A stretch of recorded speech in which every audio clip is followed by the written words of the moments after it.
Today's sponsor is Audible.com, who has more than 180,000 audiobooks and spoken word audio products. Get a free audiobook of your choice at www.audibletrial.com/shark.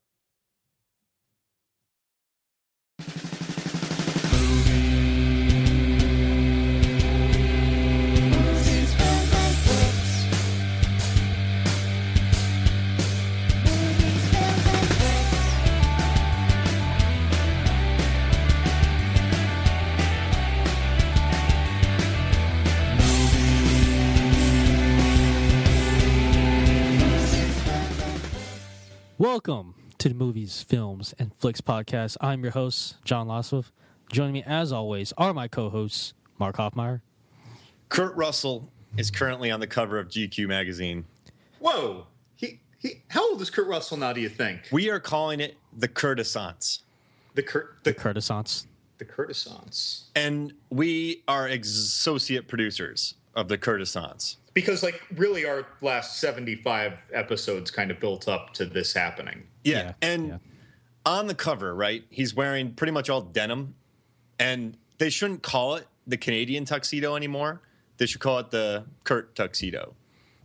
Or the Russito. The Curtito. The Curtito? Is it no, wait, that can be a drink, the Curtini. Yeah. Is the tuxedo sleeveless? The sleeveless-ini. Yeah. Oh, man, I like the Curtini. What is a Curtini? Oh, I think it's just straight up gin, right? Yeah. There's nothing else. Yep. It's like 190 proof Boar's Head with whatever you can put into it to cut down the alcohol grittiness. Ugh. That's right. Yeah. It's like Everclear grain alcohol. It's just like the most hair on your chest drink ever. But I'm trademarking this right now. Curtisance, Curtini, yeah, Curtcito, or Russito. Doesn't matter. We get it. We get all the royalties because we're the associate producers now. Yeah. John Lemongood, what's your favorite Kurt Russell themed drink? I mean, the sleevelessini, the only problem is that I think that people are going to mess up the name. But, a friend of Mark's and mine works at Alamo Draft House, and he was making up their front bar to look like The Shining, and he was going to make, drinks themed to The Shining. And so, what if we opened a bar, guys, and it was just, all Kurt Russell themed everything? Well, so let's do it. 3 Kurt Russell drinks right now. I mean, you could do the Curtini and the sleevelessini right away. What about the rye patch? Oh. Well, that's neat. And then you could also have that's neat. I'm patting myself on the back right now.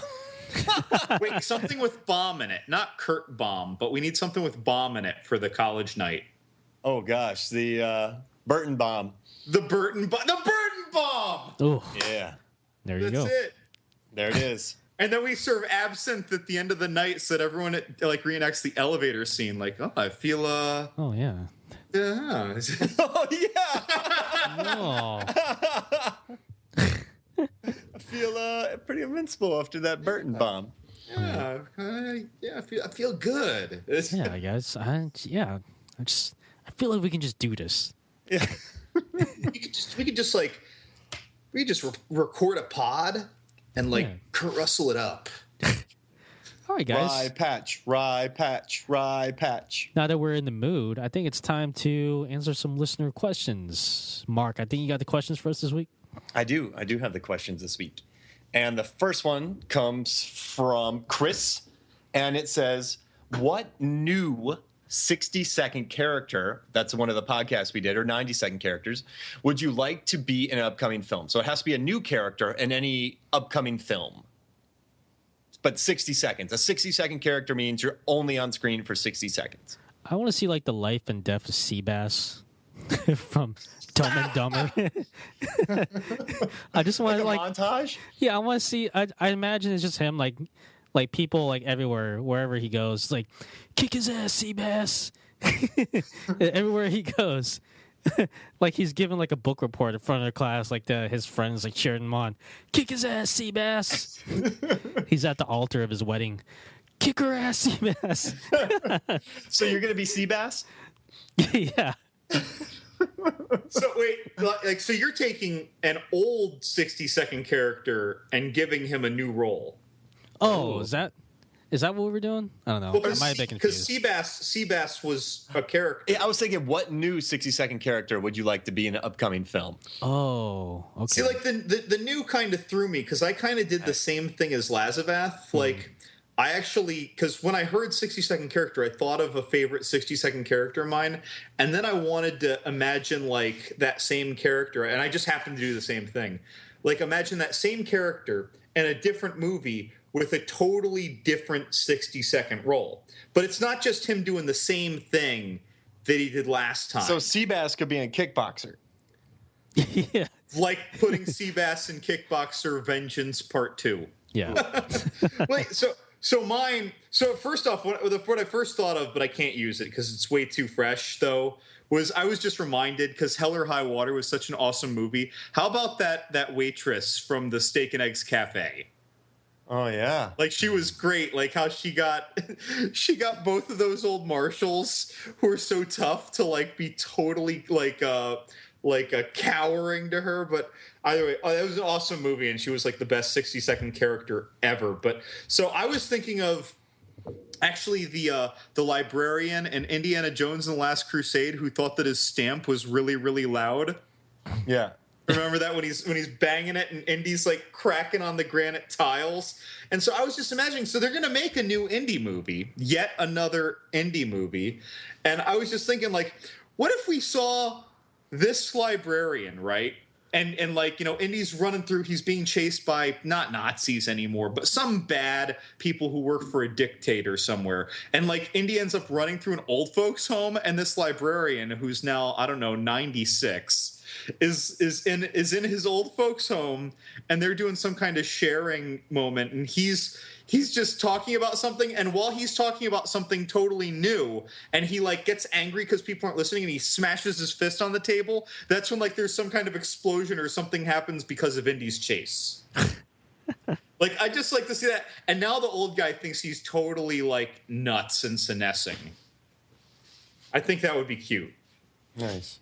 He can get married to the Steak and Eggs woman. She's pretty bossy, but she'll keep his life in line. What episode was 90-second characters, 60-second characters? Oh, it was in the 30s. It was like 36 or 38, I think. So mine, I think. my character would be Elvis Leader. Wait, what? The Elvis Leader, star pilot in Star Wars Episode 8. Because all those pilots in the Star Wars movies, stay on target, there's too many. You know, like everyone remembers everything they say. All these pilots are known. They have toys. So for me, I'd want to be a pilot because I'm only on screen for 60 seconds during Episode 8, right? I'd want to be Elvis Leader. So I'd want Elvis sunglasses, Elvis mutton chops, and I'm like, there's a lot of people out here. Like, I want to be Elvis Leader fighting with the rebels against the bad guys. If people don't appreciate your mutton chops, do you tell those 60-second characters to shoot themselves in the head? Mom and Dad save the world. But I feel like people would be like watching it, you know, Star Wars Episode 8 is all serious, you know, and they're like, oh man, there's about to be a space battle. Then Elvis Green Leader pops up. Like, just straight face. Like, just... you know, that movie's going to make $1.5 billion. So like Elvis Leader's like flying in, then I go, there's too many. Then I get blown up. And everyone would just be like, did that just happen? Like, what just happened? And then, like, I would have my own toy. I would have, like, books written about me. So I'd be on screen for 60 seconds, and I could do conventions for the rest of my life. Oh, that's right. The convention scene. It's a powerful one. You know, Q&A with Elvis. I'd be like, I don't know. I was in there for a day, and they actually let me get away with being Elvis. And I miss those 60-second characters, by the way. And I checked that it was episode 36. I don't know if that was one of my guesses or not. I just think, like, those pilots are really remembered. Like, they're pretty iconic. So I'd want to be one of those. But I wouldn't want to be, like, the bland one. Because in the latest Star Wars, Force Awakens, nobody remembers the pilots. I just remember Poe. That's it. Yeah. That's the only pilot. So that's why I was like, well, you can't just be like Porkins. Because remember Porkins? Like, he became really famous because they're like, oh, yeah, the fat pilot. Wait, can I make it's not a challenge, but I'm just curious to think about this. So the original Star Wars series, people have seen those movies a lot of times. Do you think after they just saw it for the first time, That they remembered those characters as well? I think so. I think everybody was like, oh, Wedge. I think they're like, oh, Biggs. It's like, oh, that dude whose face looked like one big outstretched nostril that was running the whole time. Oh, Porkins. They're a net. And then the dude that was with Lando in the Return of the Jedi. Like, I bet a lot of people are going, stay on target. Stay on target. Like, I think these characters got burnt into the lexicon. Dude, Admiral Akbar. Yeah. It's a trap. Oh, that's such a great line, though. Yeah, so I mean, like Lazvas said before I jumped on him, my bad, dude. Like, these guys have next to nothing, and they're really remembered. Like, I think it was 86. I think it was 87, right? And I was 5. And I was getting Admiral Akbar toys. And Return of the Jedi came out in 83. So, I mean, it was probably in the theater for a year and a half. VHS probably came out a lot later. So people really hadn't watched it too many times. And I knew who Admiral Akbar was. So, I mean, you know, between Porkins and Wedge Antilles, that's awesome. But I'd be Elvis. I'd be Elvis Antilles. Elvis Antilles. That's right. And I would have perfect helmet hair like Kylo Ren.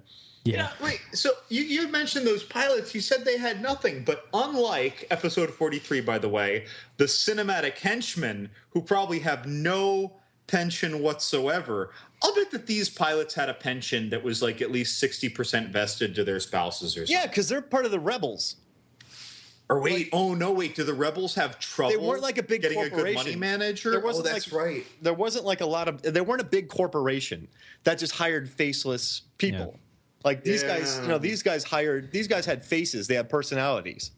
I don't think they were paid well. I think there was more of like, hey, if we win this, we'll take care of you. They were so small, like they put in some of their own money and took less pay for profit sharing. It was a startup. Yeah, think of the Rebels as like the plucky startup full of like, flannel wearing hipsters drinking coffee, working on their MacBook Pros. That's right. Yeah, that's what they're doing. And what's wrong with that? For Nothing. Nothing. It's just there's no job security in there at all. Yeah, at any moment, planets could have blown up. So I mean, there wasn't much job security. High risk, high reward. Yeah, and you're remembered for a long time. I mean, how many people created Apple? How many people started McDonald's? Like, Wedge Antilles, people love him. So you're saying he's like the Ray Kroc of the Star Wars universe? Yeah, that's right. He was People Magazine's sexiest pilot of the year. A long time ago in a galaxy far, far away. But, I mean, that made it all over the newsstands. Oh, okay. It's kind of interesting that you mentioned, like, how many people started Apple. And I can, like, talk about that because of the 2 recent movies about Steve Jobs with Ashton Kutcher and Fassbender. And Fassbender, right? But, like, actually, McDonald's, like, I don't know how many people started. Was it one dude? Was it 18? Like, there's not... I think it was brothers, and they got hucked out of it by some dude. There's a movie coming out about it soon. Is there?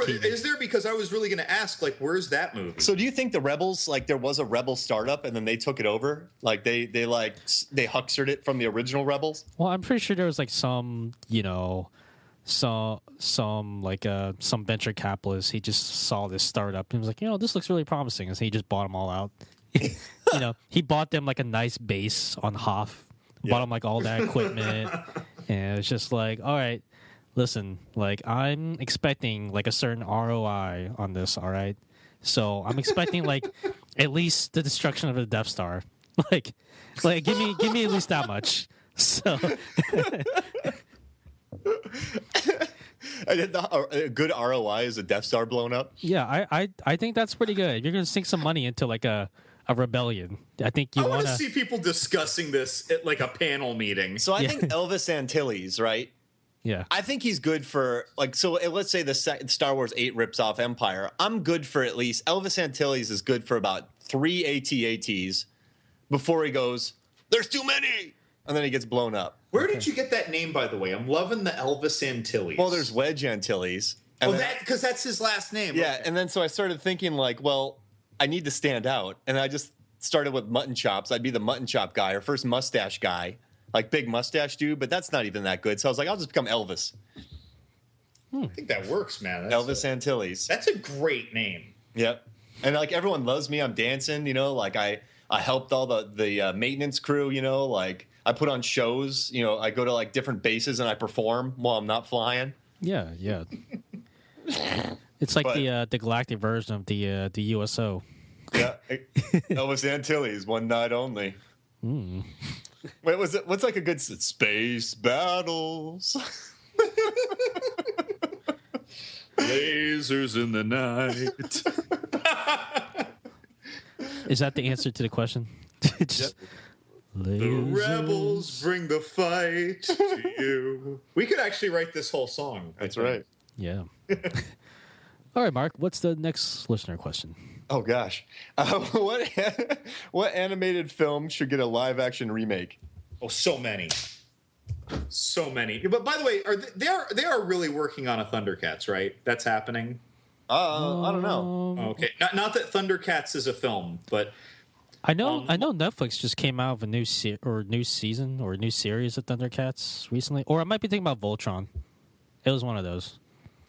Yeah. So all right. Well, I'm gonna go with some anime stuff, and some people may like posit the argument that Tokyo Gore Shock movie trend is basically anime brought to film, but that's like slapstick, hard R exploitation. I want like Vampire Hunter D, Demon City Shinjuku, Wicked City, like the non-exploitative 80s fantasy action future anime movies. I'd like to see some of them, especially Vampire Hunter D. Get like an actually seriously approached live action movie. Of course, it'd have a lot of CGI, a la Van Helsing, but not sucking, I'd hope. Can you add Abraham Lincoln in there? You could add Abraham Lincoln, who would swing an axe and then turn an entire 3-foot diameter tree into kindling. You know, I think you could make like an entire podcast talking about like which animes need to be turned to live action adaptations. Like, what you have Ghost in the Shell and you have Akira; those have been in development forever.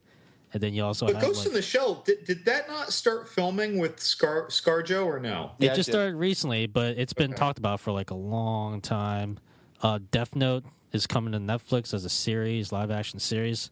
There's Adam Wingard, yeah, and Simon Barrett. Yeah, from yeah. that one, yeah. Yeah, and like I don't know, there's like a lot of good animes out there that are like really viable candidates for live action adaptations, but yeah, that's like a whole other podcast. But hold on now.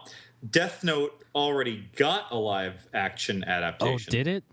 Yeah, Death Note had a series, and then it had a cartoon movie, and then it had a 2006 live action movie, and then in 07 or 08 it had a sequel, and then in another year later it had one where it took the bad guy and made him into a good guy. So they made 3 live action movies starting in 2006 from Death Note. I can't imagine they were good, were they? So he is not adapting a show to film. He's adapting an Asian film to American film. Oh, is that what's going on?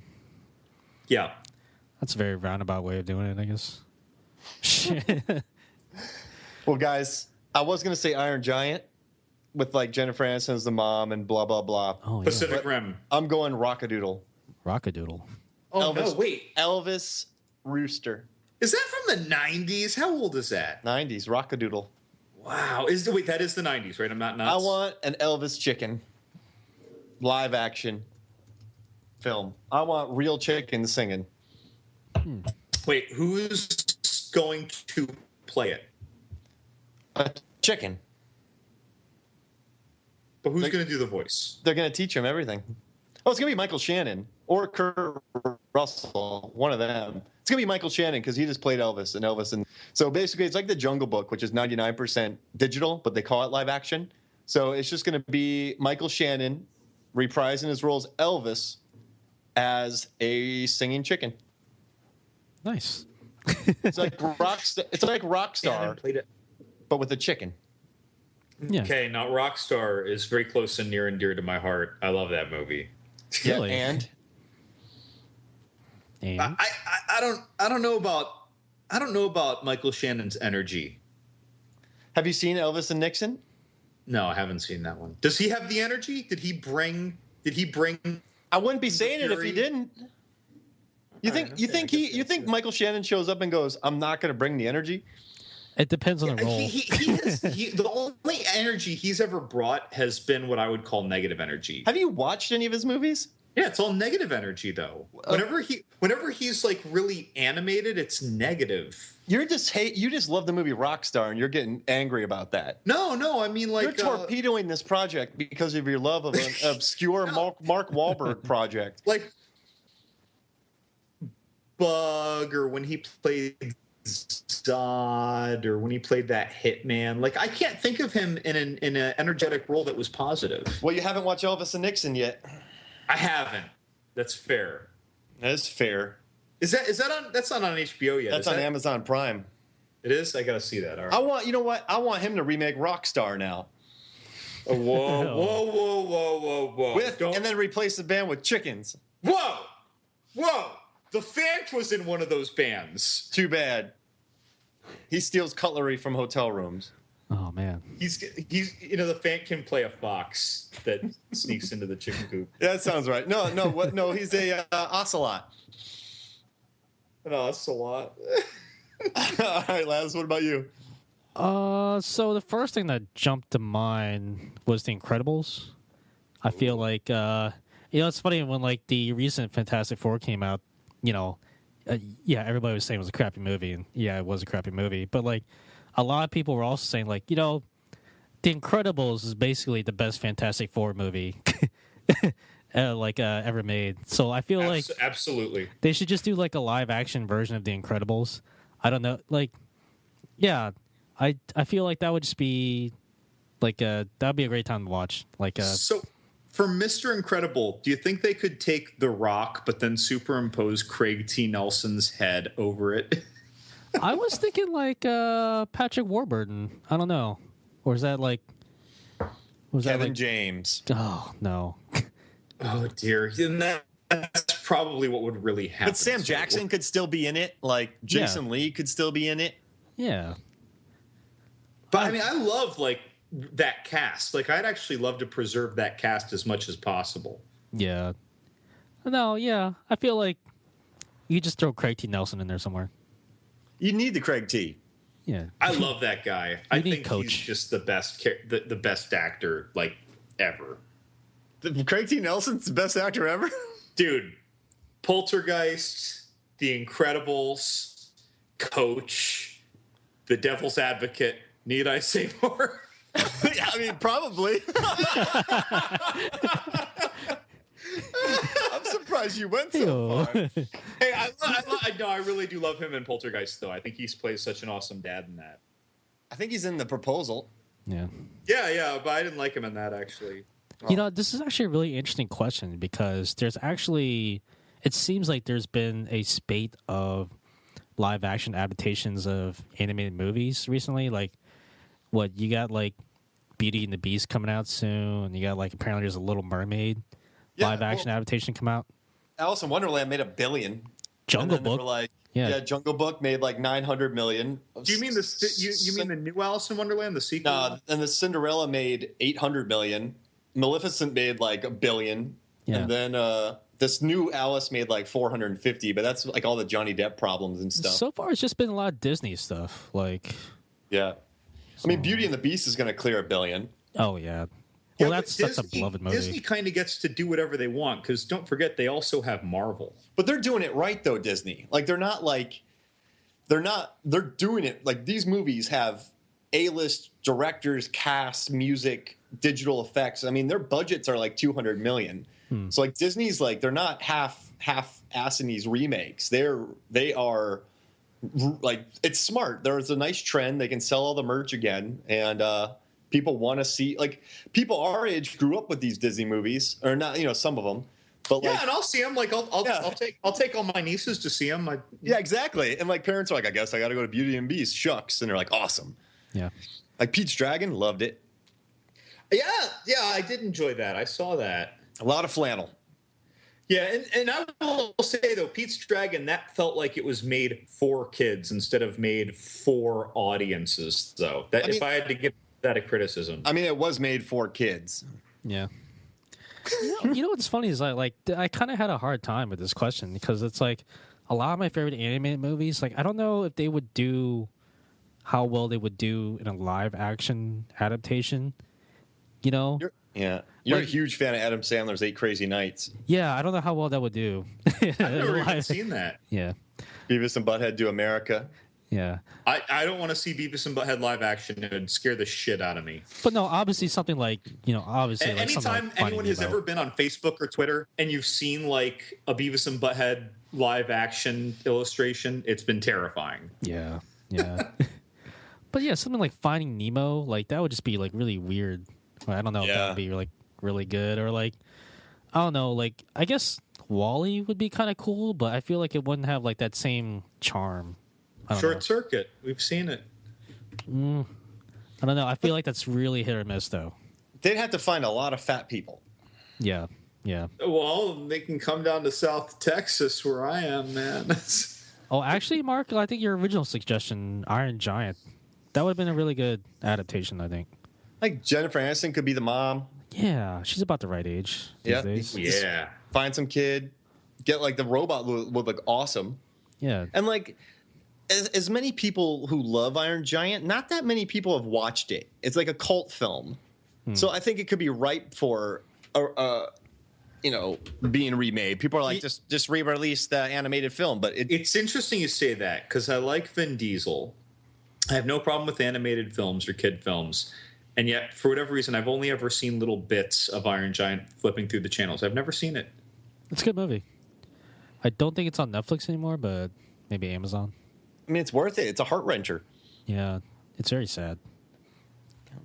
Sure. Yep. Yeah. Does he die? Don't tell me. Never mind. Don't tell me. Well, Elvis Antilles comes out of nowhere and saves him. Good. Okay. That's the answer to the that question, I think. Elvis Antilles Saves the Iron Giant. comes off from the horizon, playing the Indiana Jones music theme.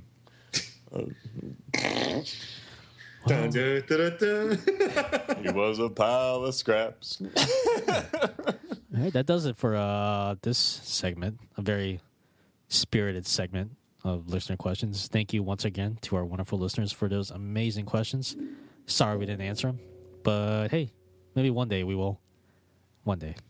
Well, we did answer that one a couple weeks ago. That was a fluke. Yeah. So. That's like the Indiana Jones, the one we don't talk about. That's the listener question we don't talk about. What? You mean Last Crusade? Yep. Yeah, the last one that he did. Yeah. Yeah. All right. Loving good. I think you have the topic for this week. Yeah, so let's wind back the clocks to Comic-Con. Back at Comic-Con, they were going to show a new trailer for a movie that already had a trailer out called The Woods that everyone was really, really excited about, right? And it was this Adam Wingard movie written by Simon Barrett. And, they're a good team. They've done most of their projects together. And the original trailer for The Woods was super creepy, and everyone thought they were going to get something special. And then when they showed the new trailer for it at San Diego Comic-Con, they revealed that it was actually The Blair Witch 2016. And of course, the internet was lit afire with people who were thrilled about the new Blair Witch coming out, and others that were saying, I don't know about another Blair Witch movie. And so we thought we'd dedicate this episode to the Blair Witch movies. We're not going to touch a lot on part 2 because this new movie, Blair Witch 2016, is a direct follow-up to the Blair Witch Project 1999. But why don't we start by talking about how we felt about this trailer, and then we'll talk about that is the release of the trailer, the San Diego Comic-Con trailer, back when it was shifted from The Woods, and then we'll talk about the old movie, and then we'll wrap it around to the new. When I heard the news, I just went. When you heard that they revealed that it was actually the Blair Witch Project, I was like, hey, Adam Wingard, the director of You're Next, and The Guest, and Simon Barrett, his co-writer, are making a brand new horror film that a lot of people are buzzing about. I was like, awesome, new horror, new blood, great, can't wait. The poster said it was the scariest movie ever made. I thought that was a lie. But then I hear, Blair Witch 2. I'm like, great. I thought we were getting a new original horror film. and we're going to get Uber Blair Witch turned to 11, and 17 years later, and so what were your feelings about the trailer before that? I mean, you were excited. I had never saw the trailer. I never watched. Before San Diego Comic-Con, you didn't see the teasers? No, I was just excited that he was making a movie called The Woods. I didn't watch the trailers. Oh, you see, I had seen the trailers, and in those trailers, that they weren't long. They weren't like 10-second teasers, but they weren't like 90-second to 2-minute trailers. They were maybe 40 seconds or something. They had people running through the woods. You could tell there was some found footage, and I was pretty excited though. Like, it looked cool, but you would never have known it was about Blair Witch.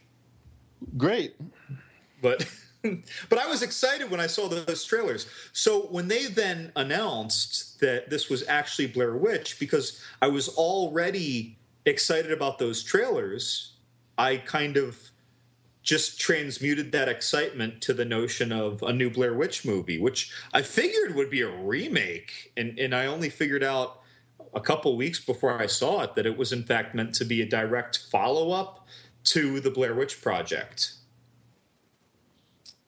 Yeah. But let's wind the clock back to 1999. Dude, I was working in a movie theater in 1999, and all the employees stayed till about 2 a.m. to watch the screening.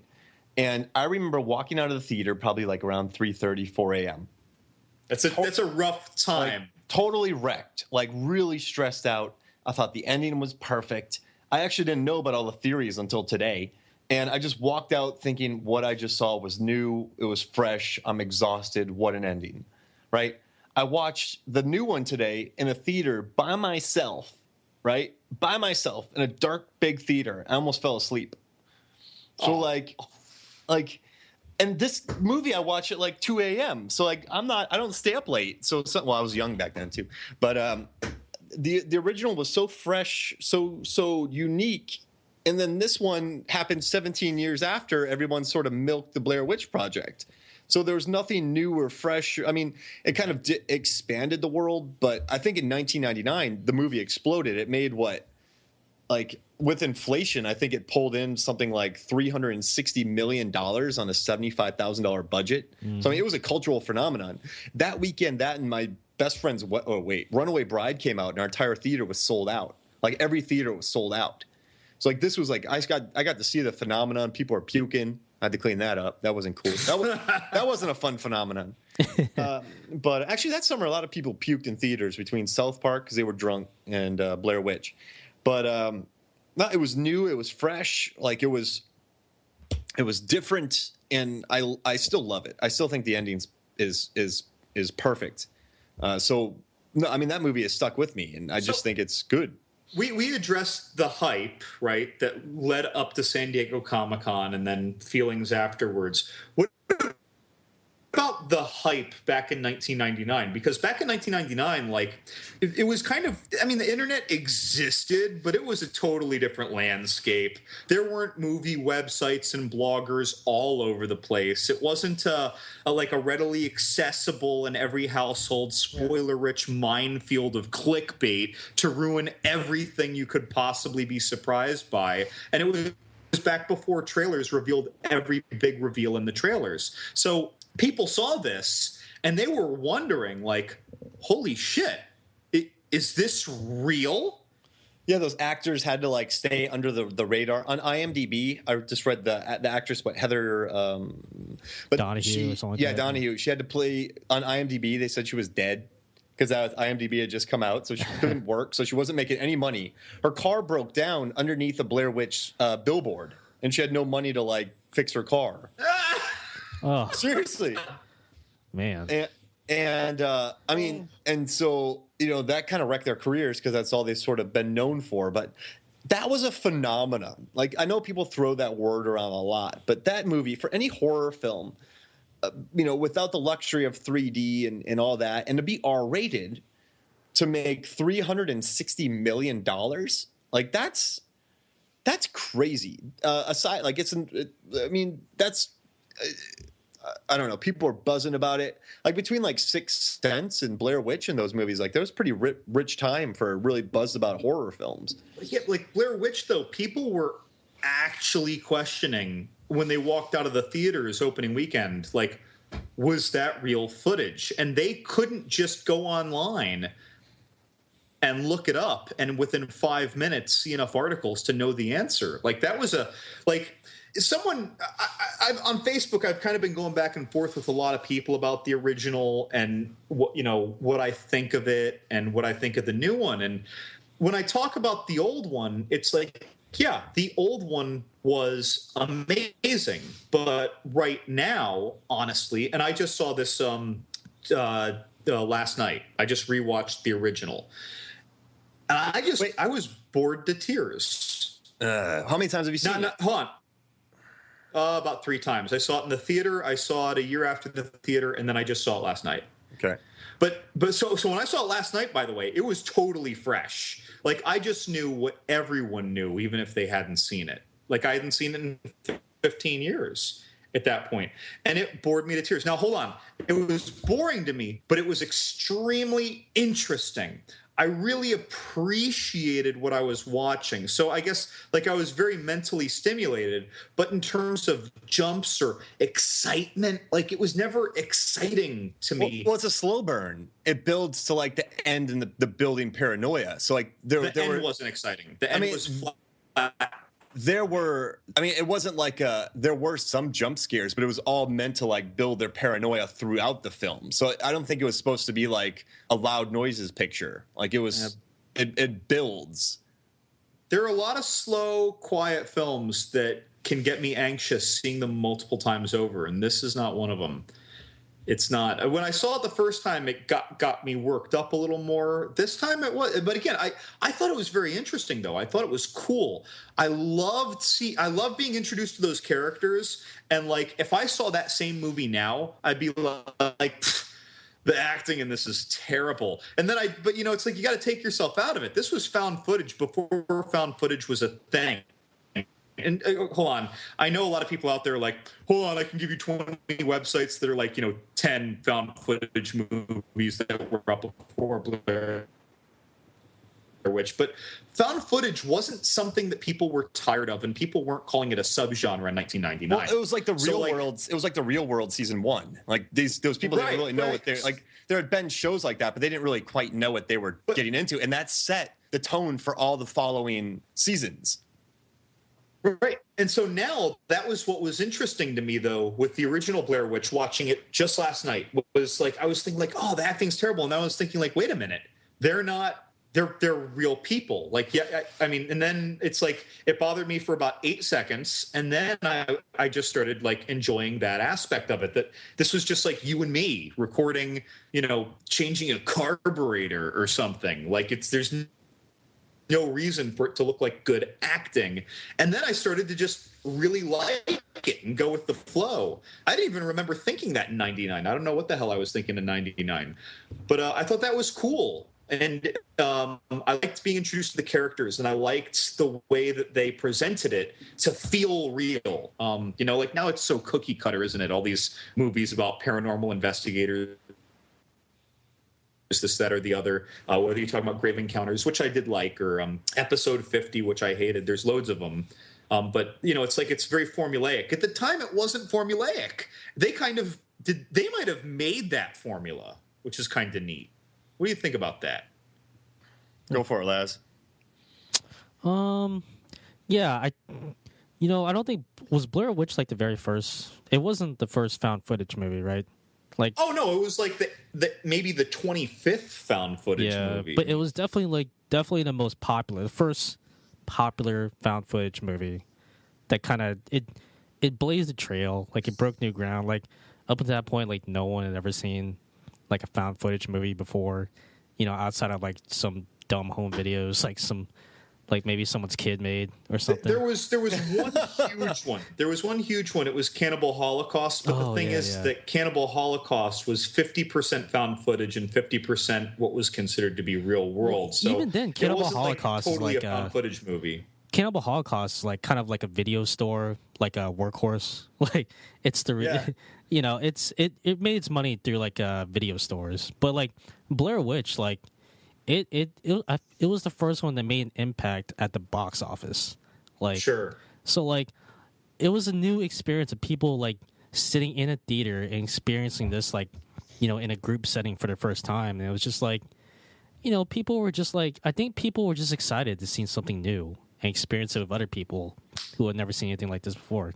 Yeah, and the 90s was such like a weird time for horror too. Like it was mostly crappy. And then you had Scream. And so during this time they were probably loaded with like a bunch of teen slasher films. I Know What You Did Last Summer, you know, some I don't know, the Valentine's Day, Urban Legends, and then Blair Witch comes around. Yeah. Like Blair Witch was so low quality in terms of production value compared to like all the other horror movies that were coming out. Like what Scream and I Know What We Did Last Summer, you had like all these beautiful 20-somethings as the stars. And like they were like, you know, they're really sexy, but then like you look at Blair Witch, you have like these three kind of average people. Like they're not ugly, but they're not like Sarah Michelle Gellar or Jennifer Love Hewitt for sure. I mean, they Or were Freddie regular Prinze Jr. people, yeah. Yeah, and like they weren't actually actors either. They were kind of semi-professional actors. Like I think they just, I could be wrong, but I think they just answered like a flyer or something. Like, but they weren't like, you know, established actors. So it just added to the illusion of authenticity of Blair Witch. Like Blair Witch has had like all these different things going for it at once. Like it was a perfect storm, really, of all these different things. And that Heather too, I thought she was really interesting, the main character. Yeah. Because she was sort of allowed to be unlikable. Like, you know, the compass scenes and all of that. Like a lot of people find her to be really annoying. But I thought it was really kind of neat to do that to the character. And for the occasional listener who saw the new movie but didn't see the old one, when you say the compass scene. Oh, well, so the original Blair Witch, they have a compass. They think they're going south, I believe, and that just leads them in a circle. Right. So, they think that they're going the same direction the whole time, and they end up back at their campground, something that recurs in the new movie, basically. And then they all just start turning on each other like crazy. yeah. And you know what's wild is, I think, Laz, you and I have talked about this before. I've never thought about the theories of Blair Witch Project. I've always walked out of that movie just satisfied. Right. So do you just mean the first movie by itself when you say that? Yes. Okay. So what theories? Well, let me finish what I was saying. So okay, sorry. I walked out of that film just happy, or just feeling that ending was very satisfying. I didn't ask any questions. I didn't say who killed him, what happened to that, whose teeth, who put these things out. I never asked one question about Blair Witch because the ending just kind of made me happy. Like it just worked for me. I was like, like he's in the corner. They established that before, and boom, she's out. Like I don't even know what's going to happen after that. But so I started reading today after talking to John, and there are these theories where there's three people. A lot of people believe that Josh is the guy who goes missing. A lot of people don't. A lot of people think that the Blair Witch doesn't do the killing. That the Blair Witch gets other people to do the killing. So she had Josh moaning, pulling out his teeth. And so he's the one that put the other guy in the corner, and he's the one that killed Heather whapped Heather when she ran into that room. So I started reading all these like theories about it today, and I was like, oh yeah. Like, but all these years, I've probably watched it 6 times. Never once thought about my world. So these insane time portals and like alternate dimensions and different witches or different people doing the killing. And but I never once considered that in Blair Witch. Like I never thought about the compass. Like I just thought that they were lost. Like it's interesting. So I do think that's kind of cool. Yeah, I think for me, the reason why I never looked into it is because I was just too scared to. like the curiosity was there, but I'm just like I don't know if I want to learn more. like, yeah. Like, it was just such a, to me, you know, regardless of what other people think, I think it's a perfect horror ending, because it hit me hard. I don't think there's been a horror ending that has hit me as hard as Blair Witch. Sure. So, but yeah, so all these theories are out now, which 11 Good knows of plenty. Yeah. Well, before we get to those like, theories, like I think now is a good time to take a break, actually. But yeah, We'll save we'll save the theories. Can we come up with a conspiracy theory about how we're breaking before we talk about conspiracy theories? Sure. Thank you. Like, why are we doing it? Robert. Mm-hmm. John. Yes. Complete this sequence. Mm-hmm. 5, 4, 3, 2, 1. What are we doing? Counting Counting what? down Counting down what? Everything? everything and anything. Anything and everything. That's right. The three of us, we count down from 5 down to 1. Top 5, everything and anything that you can think of. You want to know the top 5 shittiest bands? You want to know the top 5 movies? Listen, Shark Dropper Studios, sharkdropper.com.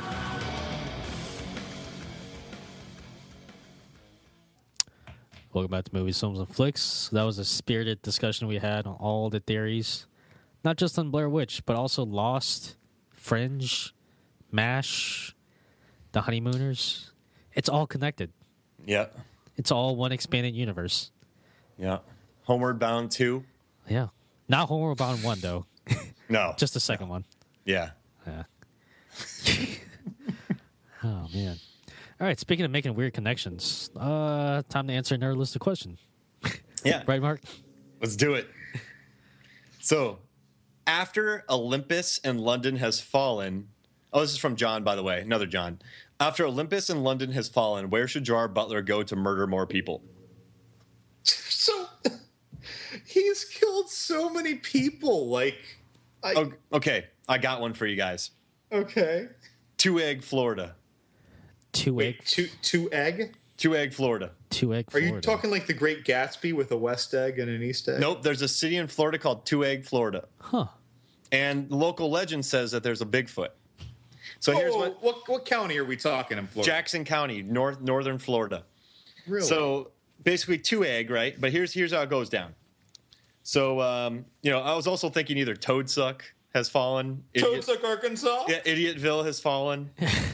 Ding Dong has fallen. I was also going to do Sioux Falls has fallen, but that was too.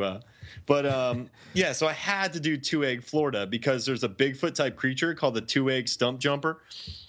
Wait, well, hold on. I can look that up. And so for me, though, if I look up Two Egg Stump Jumper, that's right. So for that's me, a thing. So Jerry Butler and Aaron Eckhart. See, they've run out of villains. They had, they've gone Middle Eastern. They've gone, like Asian. So what they need to do is we need a local problem, right? We need local bad guys. So they're going around. They go to Two Egg, Florida, right? And Eckhart's kind of, he's shaking hands. He's grabbing babies. He's eating waffles. He's eating two eggs. He's just kind of campaigning, champagning. And a local militia comes up. A huge gunfight starts out. And then it's basically just Aaron Eckhart and Jerry Butler murdering people in Two Egg, Florida. Two Egg has fallen. And then they come across a big Yeti, right? And the Yeti's part of the militia. But then they sway the Yeti. And then the Yeti joins forces with them. And there's an amazing shot where Aaron Eckhart, Jerry Butler, and the Stump Jumper are on ATVs with machine guns mowing down redneck militia. What would the poster for that look like? Oh gosh, Two Egg is fallen. Oh dear. It's got like Humpty Dumpty crying. We got some bad eggs. Oh man. Like Jerry Butler isn't even steering. He just like his ATV. He's driving it like with his knees, just guiding it with his two machine guns. Yeah. I think I want to see like the trailer for this, because I don't know if I want to commit to seeing the movie, but I definitely want to see a trailer. And there needs to be one shot where the Stump Jumper is on an ATV and he hits a jump and he does like a fancy trick, and then he just lands on a militia guy's head and explodes it. Hey, since it's in Florida, is there going to be a jet ski scene? No, Oh. because it's really northern Florida. Oh, okay. So if it was more on like the Panhandle, like if this was like Wakulla has fallen or like yeah. Weeki Wachee has fallen, Yeah. there would definitely be terrible jet ski scenes. But I feel like the stump jumper on a jet ski, like really furry Bigfoots getting soaked is funny. You know? So I wouldn't like it, but I would definitely put it towards the top of the list. But I want the stump jumper doing ATV tricks. Sure. You know what? I think I'll watch it. I'll commit to it. I don't know if I like it. I want to go to a restaurant and watch it, and the restaurant I want to go to is called Stump Knockers, which is just north of Gainesville, Florida. And it's this place where back like 15 years ago when I was in college, you could go for all you can eat catfish and hush puppies. Oh, that sounds amazing. I know, right? What a country woodsy Floridian place to be to Yeah. watch a movie like that. So like think about it like this. It would be basically like Hard Target because that's filmed in like the bayous meets London Has Fallen and Olympus Has Fallen. So just wooded murder. Two Egg has fallen. Yeah, Two Egg Has Fallen. So I kind of was. I had a like this bifurcated approach, right? Like in my head, part of me thought, what was that Guy Pearce movie where he was in space? Lockout? Part of me thought that, right? It was kind of like, oh, let's send Gerard Butler to the moon to go kill moon terrorists. But then the realistic part had me thinking of like the Rush Hour series and how, you know, it's like it starts in America, goes to China, goes to France. They just keep trying to make it more global and include a bigger cross section of people. And so I was trying to think of like Gerard Butler, like where's he going to go? Hong Kong or Tokyo and fight like triad terrorists or Yakuza, and they're going to be saying things like, I don't understand the things that are coming out of your mouth. Like, is he just gonna scot it up like he did in Gods of Egypt? Like I think he's going to go from Sioux Falls to Cedar Falls to Niagara Falls. all the falls. And he's just going to be racially insensitive in all of them. He's Falls going to has be fallen. racially insensitive to his own heritage. It's like all these people are like talking to him and he's just like, I don't know what you're saying. And then he snaps their heads off. Like just turned into a cave troll. He's snapping heads off. Well, he doesn't just kill people in these movies. He kills people. That's true. It's like if 5 bullets would have done it in Die Hard, and by 5 bullets, I mean 5 bullets would have done it 5 times, Gerard Butler's using like 80. Like he's turning you into hash. Like Just people are- breakfast hash. Ooh, there we go. I like that. Like Scrapple. Nice. Okay, I guess my turn. Yeah. All right, so I thought it'd be cool if we took the dynamic duo to like a fictional setting. So I kind of had 2 answers. That's probably kind of cheating. Narnia. Yeah. No, I think so. My first answer is maybe Middle Earth, like maybe like the Shire has fallen. Maybe like Aaron Eckhart gets like captured by like ring wraiths or like orcs or something. So Gerard Butler, I don't know. Like I haven't really fleshed it out in my head yet, but He would just murder everything in Middle Earth. yeah, like I feel like he would just run out of ammo like really quickly, and he would just like learn how to use his sword like really quick, like a bow and arrow. Like he just picks it up instantly. I'm like, whoa. And And he he's at takes that. Gandalf's fireworks and attaches them to the arrows and just blows people up. Yeah. At the end of the movie, he's wearing Gandalf's robe. Gerard the White. No, Gerard He the has a Bloody. big white beard. But everything else about him is normal. He's still wearing a suit and holding a semi-automatic weapon with a long white beard. Ah, I come to you now at the turn of the tide. I don't know what accent that was, but I liked it last That Balrog wouldn't even be able to fight. Jerry Butler would just like stick a grenade in its butt. Yeah. So my second answer is I think it'd be hilarious if you remember that movie Elysium where it had that giant floating city where a lot of the rich people live. It'd be just like a movie called Elysium Has Fallen, or literally Elysium Has Fallen due to Gerard Elysium Butler. did fall in that movie. But No, I but- wanted to be so due to is Gerard Butler. So he's just blowing up a bunch of people with polos. Yeah. So he's on Elysium just destroying white collar people. Yeah. That'd be funny. He goes up to like a tennis match and like blows up all 4 of them. Yeah. Like he goes hole in one. Wait, what? But yeah. Or they're playing golf. He's like, golf comes from Scotland, and he just brutally murders people with like a golf club. I was like, well, now I do. But you won't remember what? Boom. What I love about these movies, they're so like 80s. Like I was watching London Has Fallen, and at first I was like, I kind of like this. Then it got so stupid. There's a scene, right, where Aaron Eckhart walks out of a closet, and Jerry Butler goes, I've been waiting for you to walk out the closet. And then they both go, ha, ha, ha, ha, ha.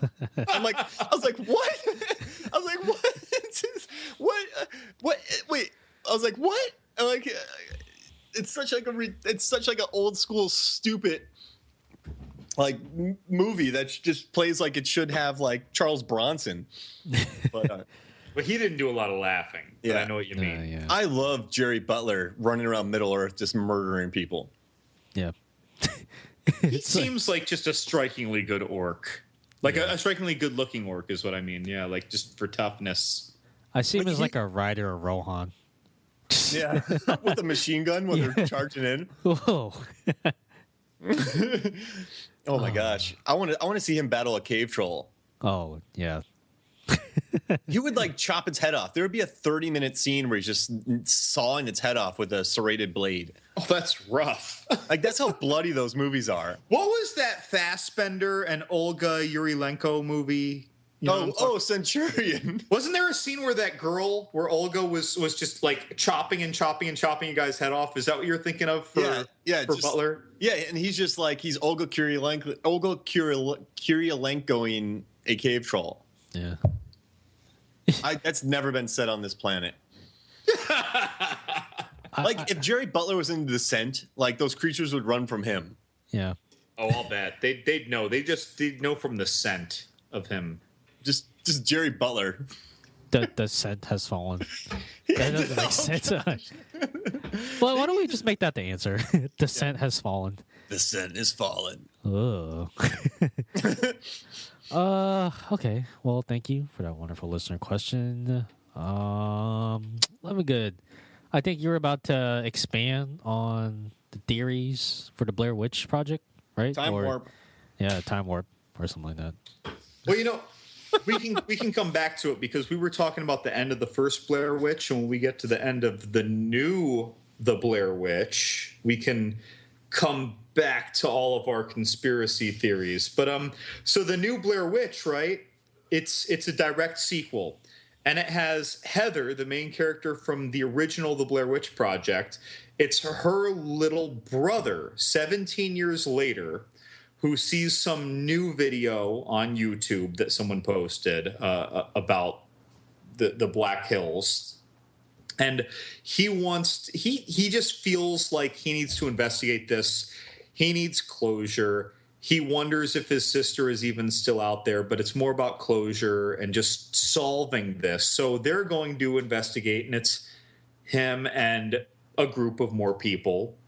Just like the original Blair Witch, we get to meet them in the beginning. It's much less sincere to me, anyway, the experience of it. But they meet some new characters who kind of bring us in, and they're going to lead us out into the woods.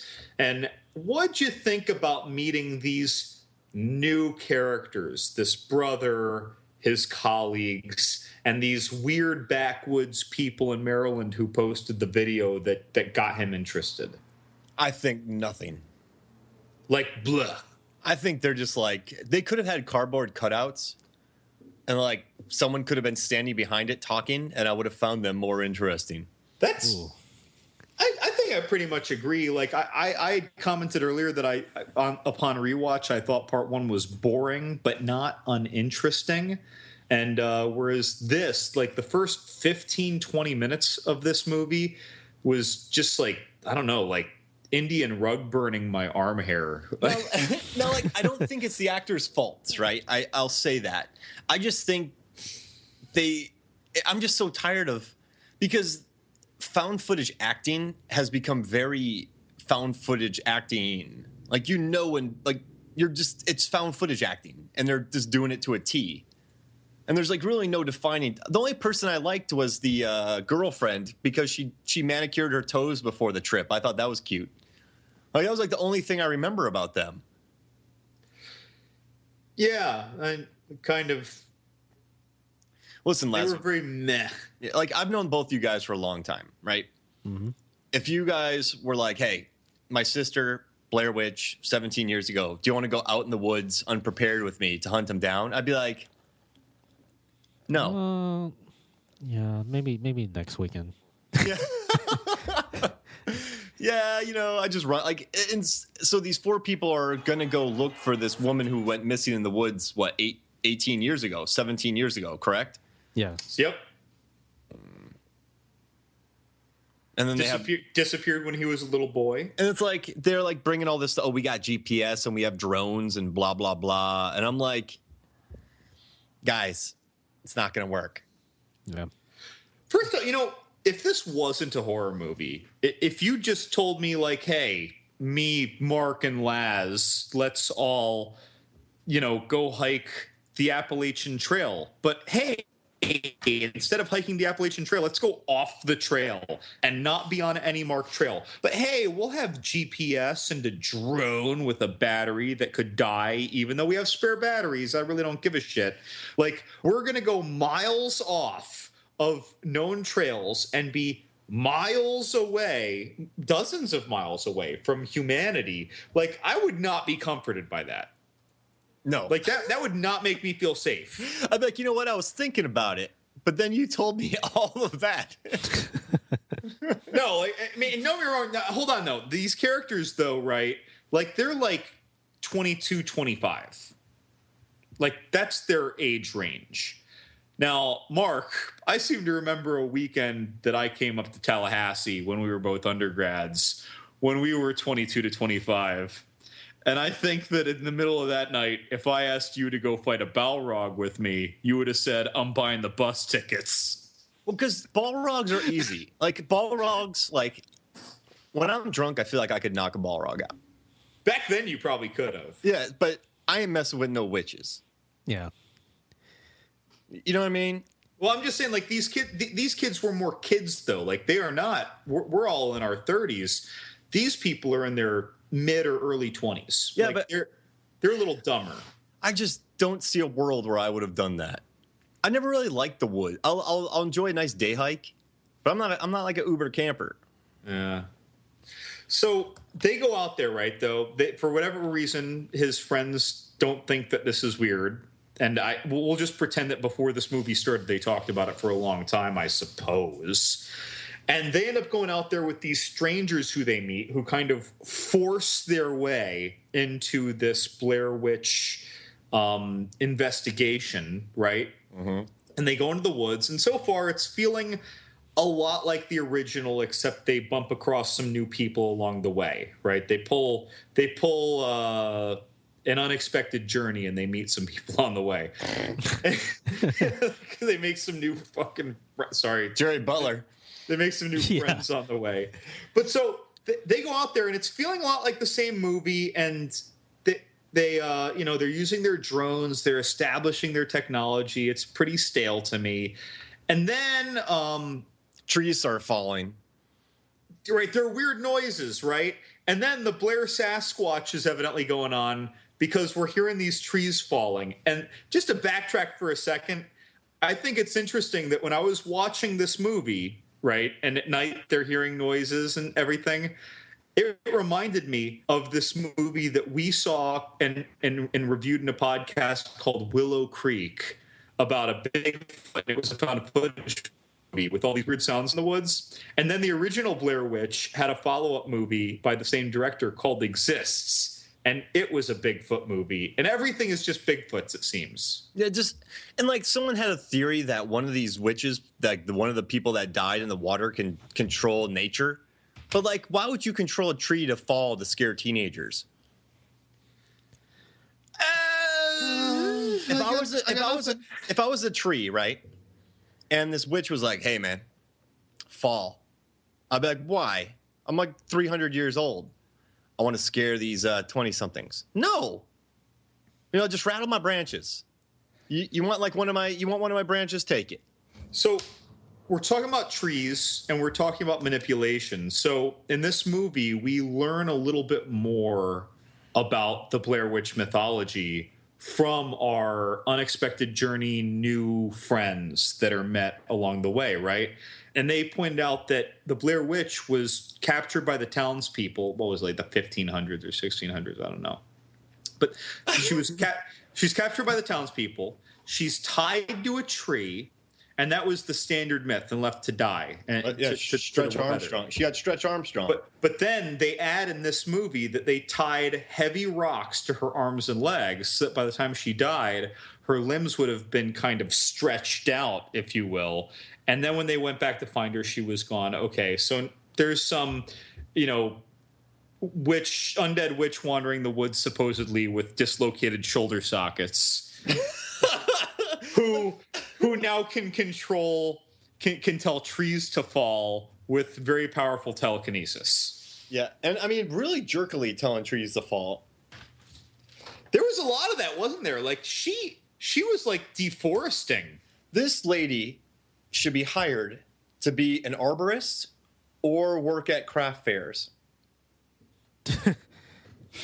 So, all right. So eventually they wake up and there are stickmen hanging. Remember the stickmen, and the stickmen were in part one? Here the theories come.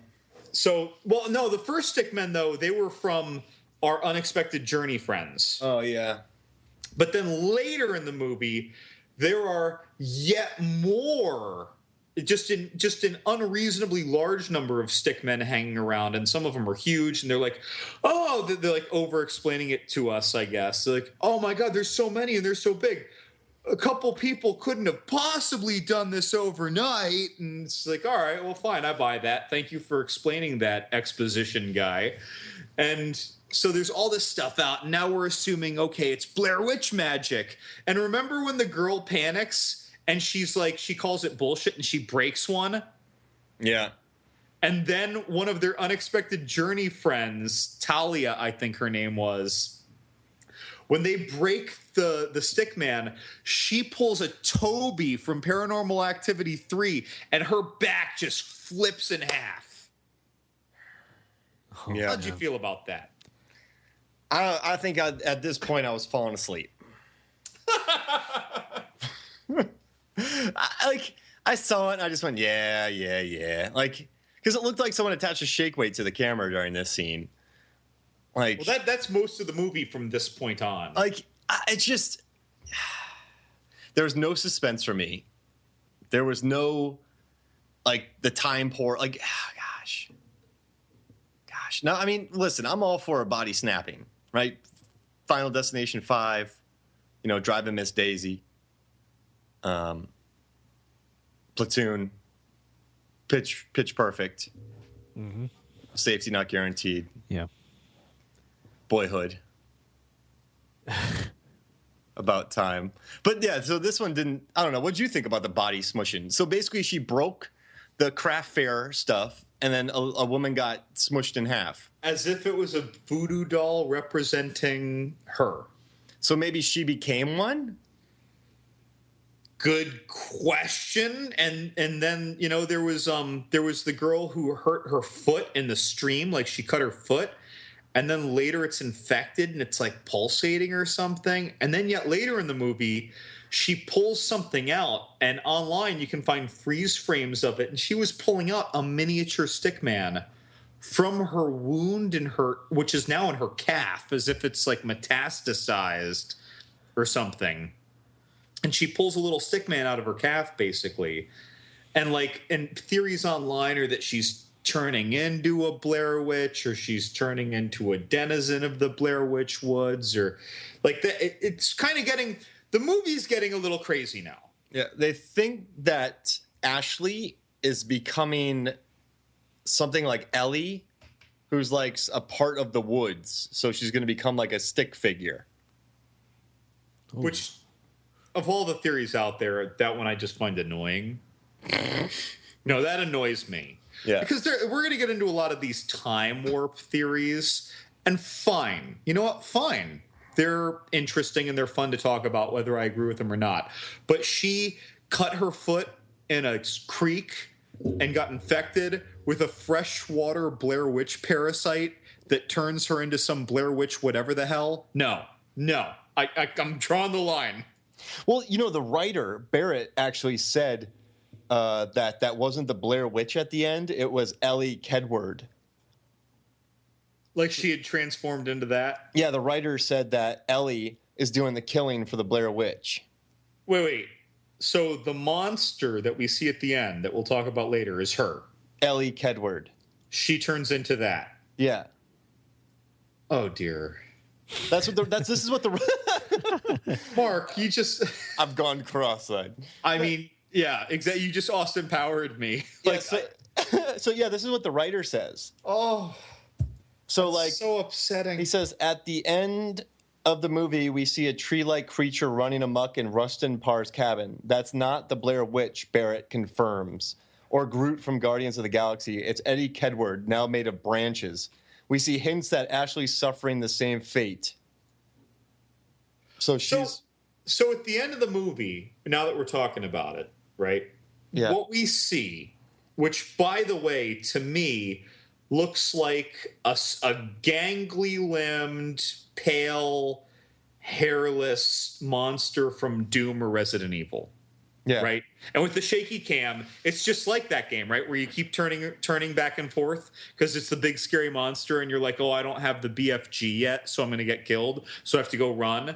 And so this is in the house at the end, and we see this gangly thing, and to me, it's like a Bigfoot. Yeah. Well, I mean, not a standard Bigfoot, mind you. The Blair Sasquatch is different because she has not had any campers to eat since 1999. So she's very thin now. And she got all stretched out when she was hung to the tree with the rocks tied to her limbs, right? And she doesn't have hair anymore because she's malnourished. So she's a hairless Bigfoot. She's hiding in the woods. And the stick men are when people wander off paths, she makes sticks, like, 'cause she's a Bigfoot. She's just doing crafts. She's a stump jumper.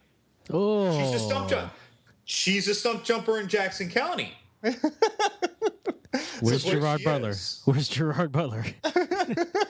The Blair Witch has fallen. But no, honestly, me hearing that, like, oh, that's one of the characters, that's horrible. That's annoying. Yeah, so here's an interview recently.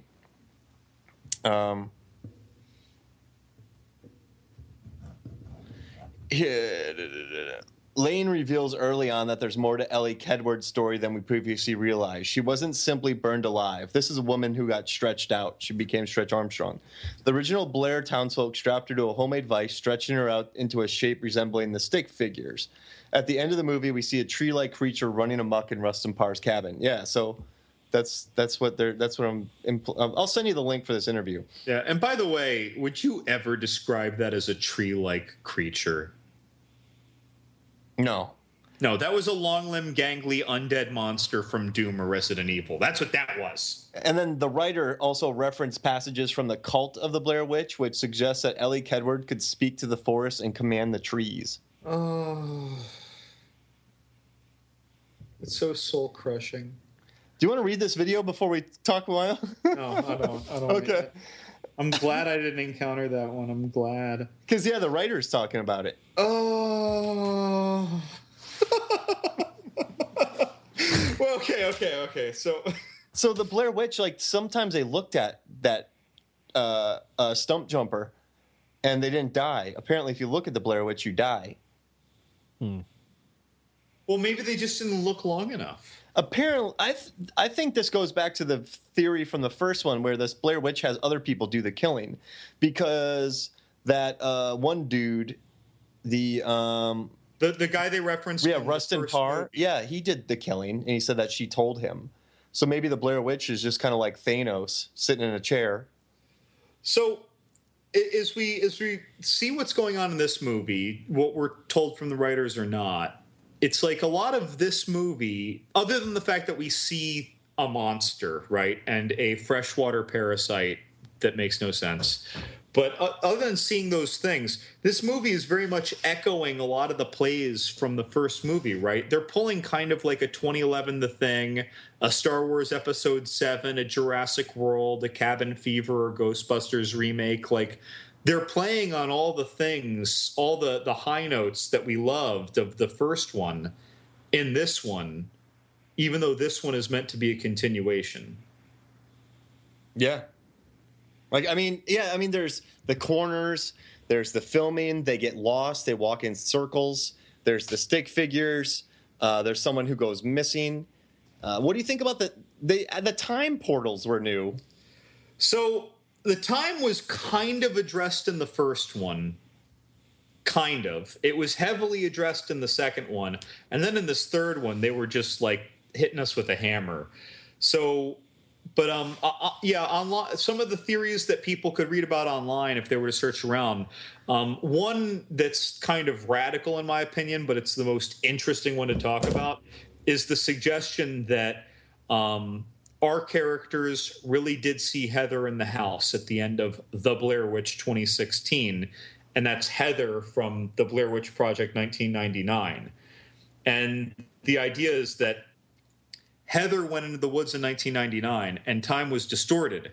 And in this case, it went very slowly. Time passed very slowly when they were in the woods. So over the 17 years that her little brother was growing up, and by the time that he went to investigate her, she might have just been getting to the house when he, 17 years later, was arriving to the same house. And then the pictures in the corner, even though in the film, the film screenshots have a different background in the corner, it was loosely suggested that he, in the corner at the end, the brother, was the person we saw standing in the corner in the original Blair Witch, and that he therefore found his own tape that was left. Whoa. Boom! Lazavath! That just happened! Did it? React. I'm speechless. React. I'm speechless. But that's the most popular theory that people are defending or refuting online about the time loop. And there are a lot of other things that are linked to this time distortion in the woods. But this is a big one. And a lot of people disagree. Oh, the background looks different. Oh, he's wearing something else. But that's really a wardrobe department. That's not an actual story issue. A lot of people wanted the brother to be the one who killed Heather at the end by accident.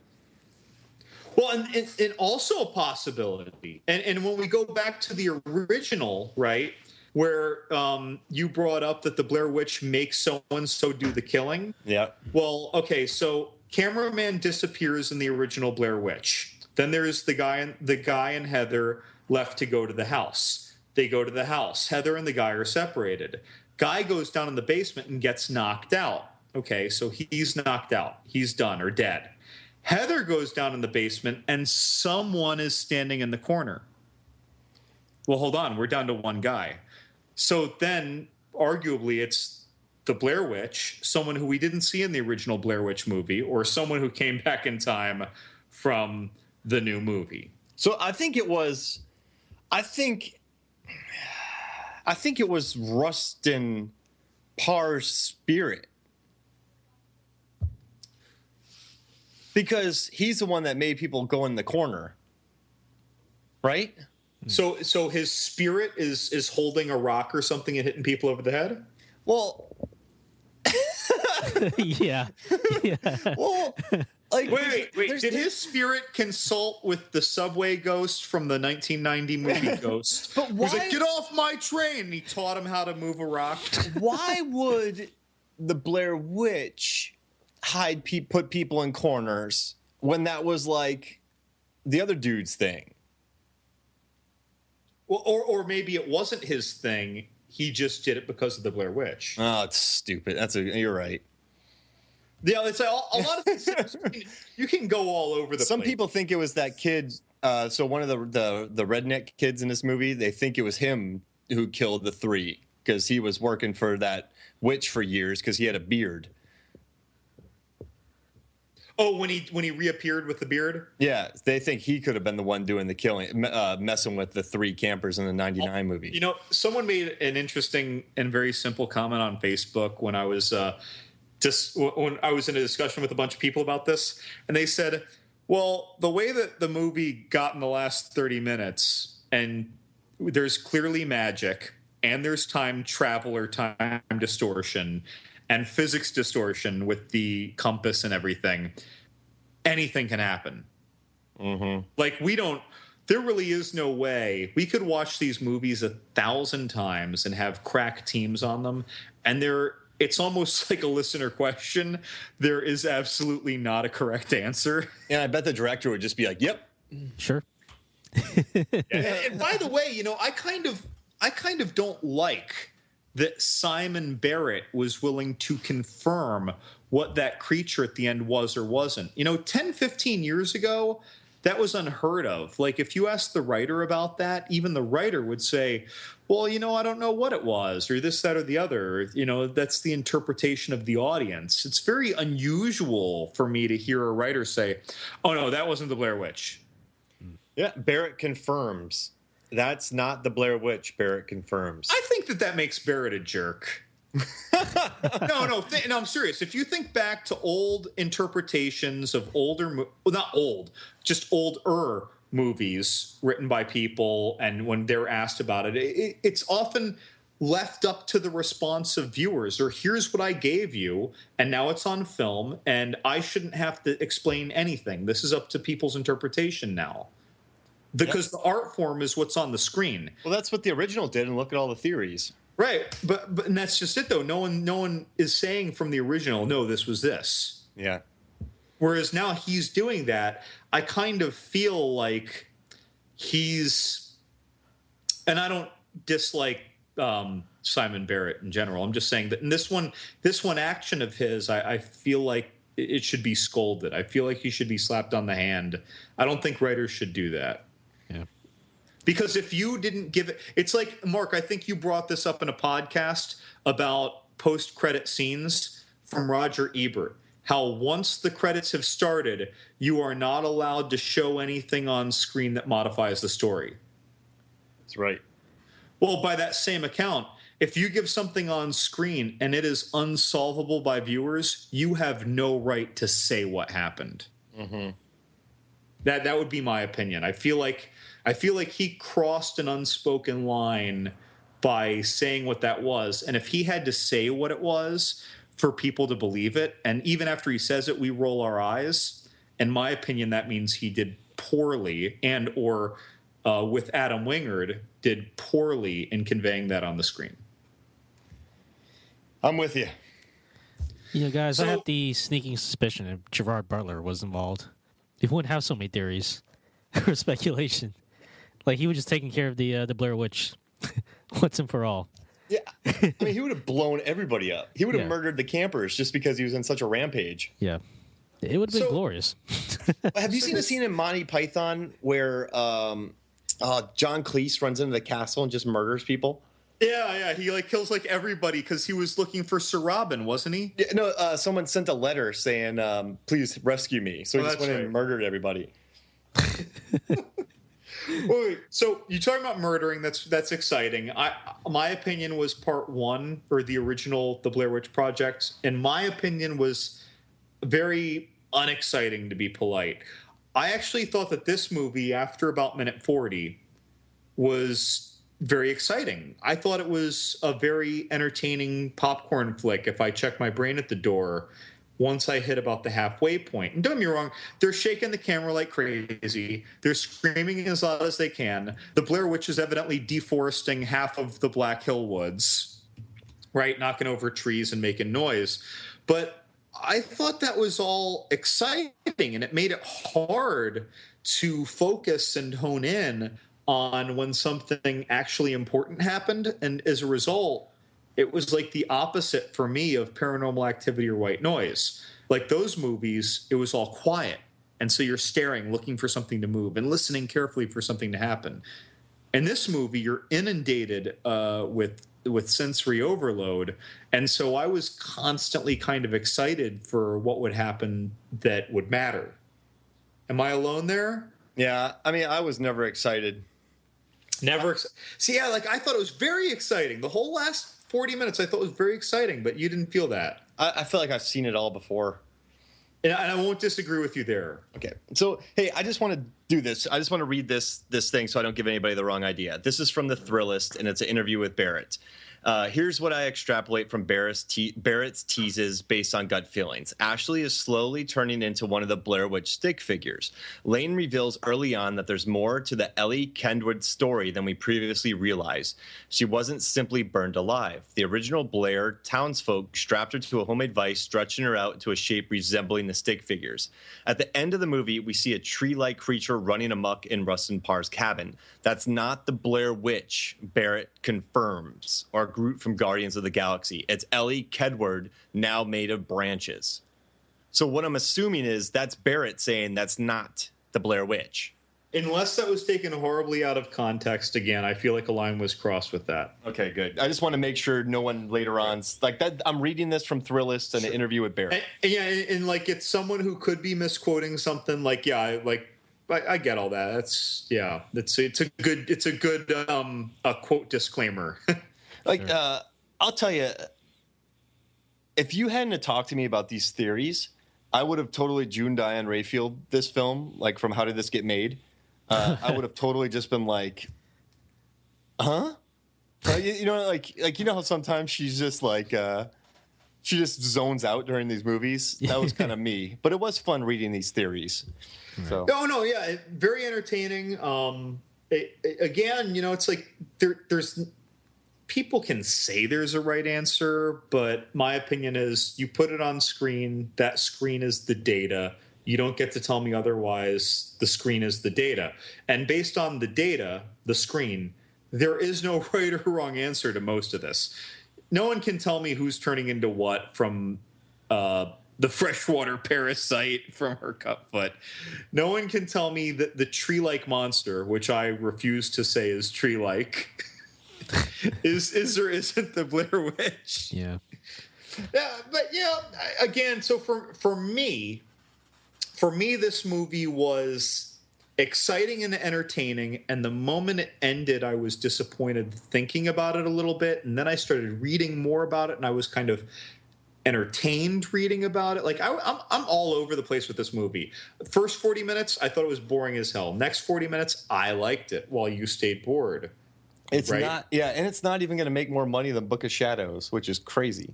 Ooh. No, you know, we didn't talk about Book of Shadows in this, but I actually love Book of Shadows. I think it's better than both other movies. Yeah. Well, I don't think it accomplished what the original Blair Witch did. I think it's better as a movie. The Blair Witch Project is a better film. Really? So it's like a flick. But you see, it's not just a flick. It's a great flick, part 2, in my opinion. Whereas this new one is just an entertaining flick to me. And the first one was a good film that is no longer very entertaining to me. Right. So that's actually how I feel about the original Halloween. Like the original Halloween no longer affects me, whereas a lot of other movies like A Nightmare on Elm Street still affects me. The original Halloween doesn't. But when I watch the original Halloween, and I honestly do feel kind of bored, I still like watching it. It still is extremely interesting to me. I can still see all the important things and all the things that it did before other movies, but it no longer takes me on that horror journey. Right. So, guys, final verdict on the new Blair Witch movie. Needed more stump jumping Jerry Butler. So that's a thumbs down. Yep. 2 eggs down. Yeah. Loving good.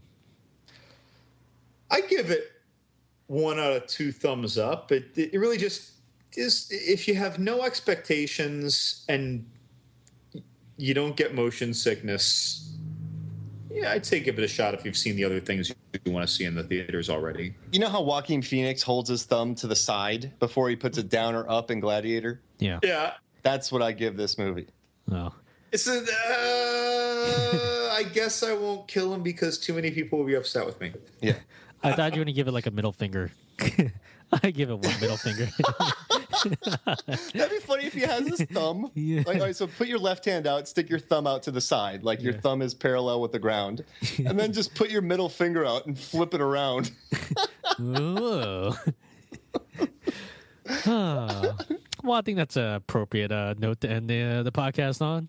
But before we sign off, are there any plugs you want to make? Yeah. Since since it's fall, the leaves are falling, you should really check out Lazarus' new podcast. It's called Crunching Leaves. Yep. And basically, Lazarus goes around with a really great recorder. I mean, perfect sound. Records podcasts where he goes and walks on crunchy leaves. I traveled to all four corners of America. Yep. You know, Crunching. last week was the Pacific Northwest. Like, you would be amazed at the crunchy noises that the different leaves make. So is this kind of like, you know how like when a cat is kneading on your chest back and forth with his paws, like it's trying to get comfortable and it's just kneading up and down with its paws on your chest? Is he doing that in the leaves? No, it's more like it's a just giant a regular stroll. Like, yeah, I'm like just strolling. you know when the T-Rex steps on that guy in Jurassic Park 2? Oh, exactly. Yeah. That's what Lazvat does, right, Laz? Yeah. Just walking around. Yep. But I mean, sometimes so what he does, sometimes he strolls, right, Laz? You call it the stroll walk. And then you got the run, the jog. Stroll walk. And then you got the hops. Yeah. I mean, you can't just, you got to test them all differently. Well, it's a 3-hour podcast, so I got to mix it up. I was really amazed what you found in Denver. Yeah, me too. Didn't realize there's so many leaves there. Yeah. I mean, what was the name of the pod? Crunch City? Isn't that what you called it? Crunch City. No, Crunchtown, USA. Crunch Down, USA. Yeah. That was probably my favorite. So listen to Crunch, John Lazarus Crunch on Shark Dropper. Nice. Let me good. You got any plugs?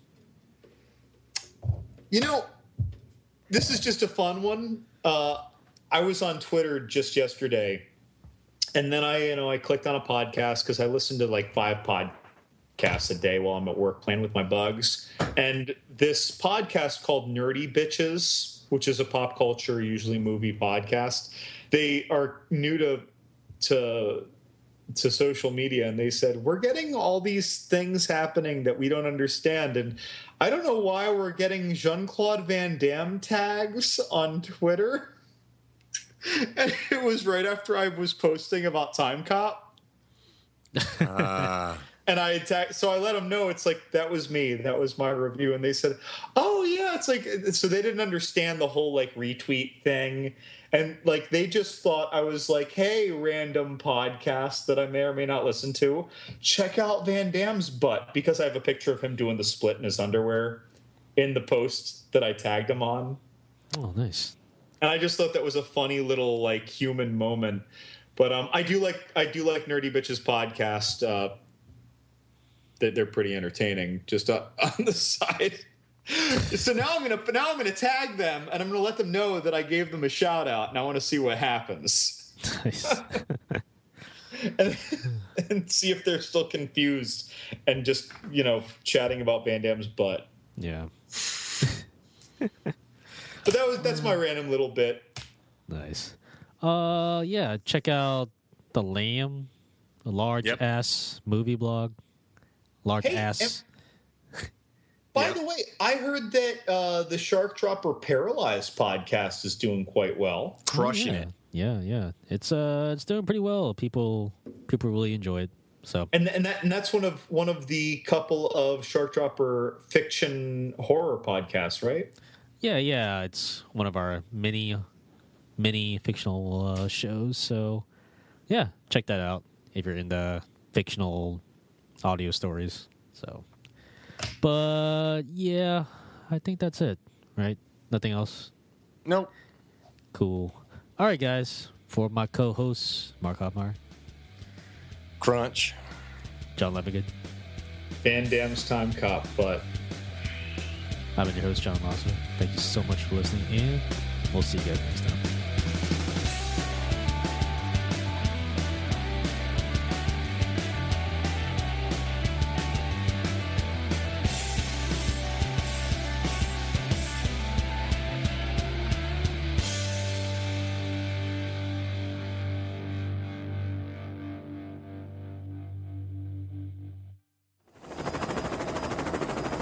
the target.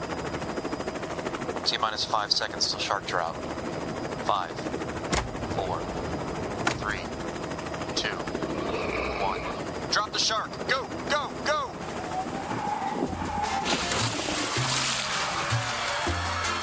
This podcast is a Shark Dropper Studios production.